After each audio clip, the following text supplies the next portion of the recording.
Hey everyone, this is Coach Jaime, author, book writing strategist, and founder and owner of Image Publishing. And today I want to share with you the top 5 questions that I'm often asked as an author, as a book writing strategist, and as a publisher. I think it's so overwhelming when new writers are starting out and they're so confused about where to begin, how many chapters to write, how many words to write, and it just can become overwhelming. So today I hope that I'm able to help remove some of that overwhelm by answering these 5 questions for you. And the first question that I'm often asked is, how many pages should I write? Now, first, let me say this. I wouldn't worry about the page count per se, but I would worry about the word count. And I would not recommend that for a first-time writer that you write no more than 30,000 to 50,000 words. And the reason that I say that is because as a first-time writer, it's already overwhelming enough. And so you want to make sure that you're sticking to your content and you're sticking to the message in which you want to relate. So when you're focusing on how many words or how many chapters, it tends to distract you from your writing.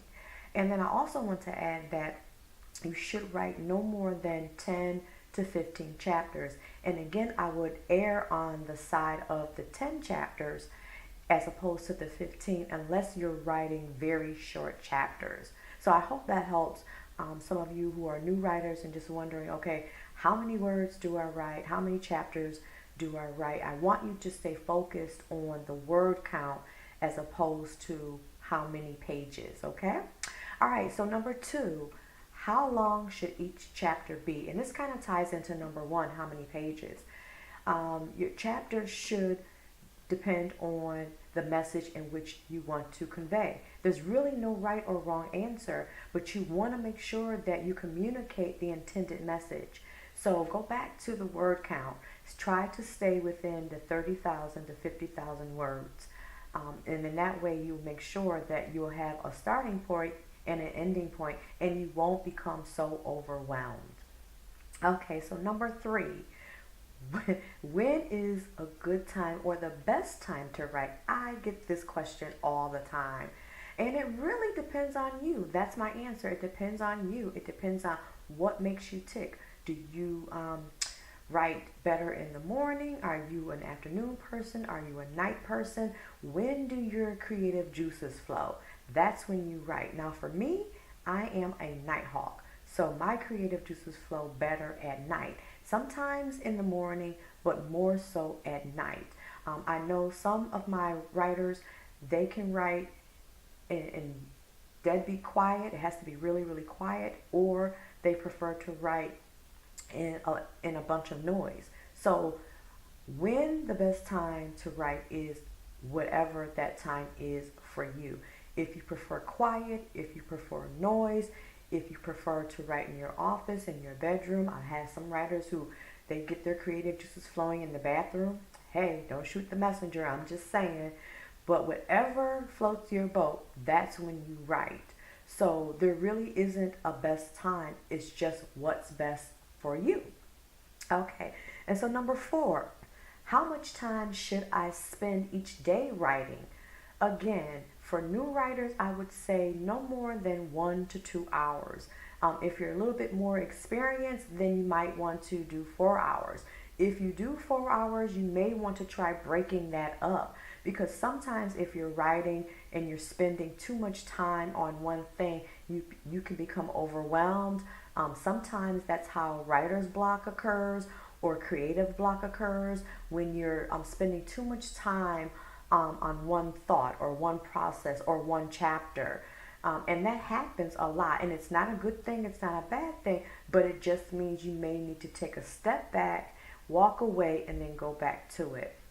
I know for me, when I wrote my first autobiography, Give It Up, Turn It Loose, A Woman's Journey from Dominion to Deliverance, I wrote in intervals.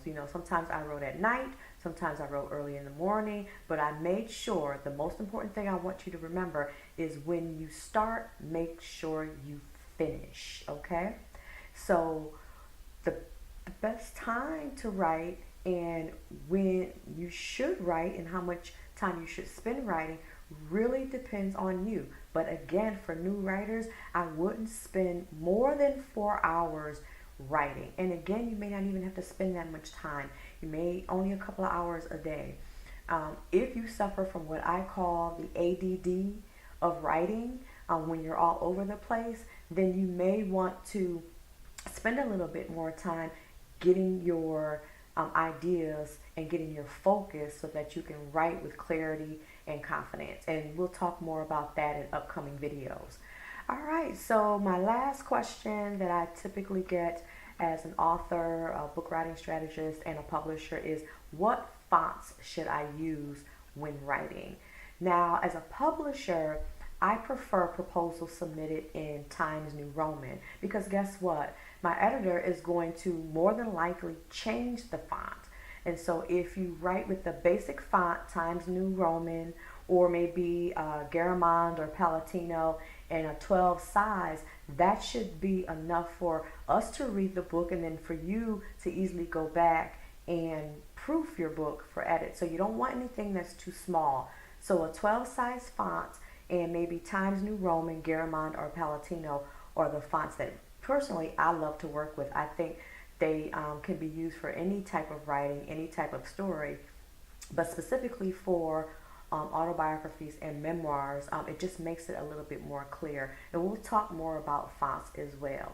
So those are my top 5 questions that I'm often asked as an author, as a book writing strategist, and as a publisher. And I hope that this has helped you, especially if you are a beginning author. So to learn more about me, you can visit my website at iamcoachjaime.com, and that's spelled iamcoach.jaime.com. Also visit me on social media at I Am Coach Jaime on Facebook, Instagram, and Twitter. And so until the next time, let's write your story. Take care. Bye-bye.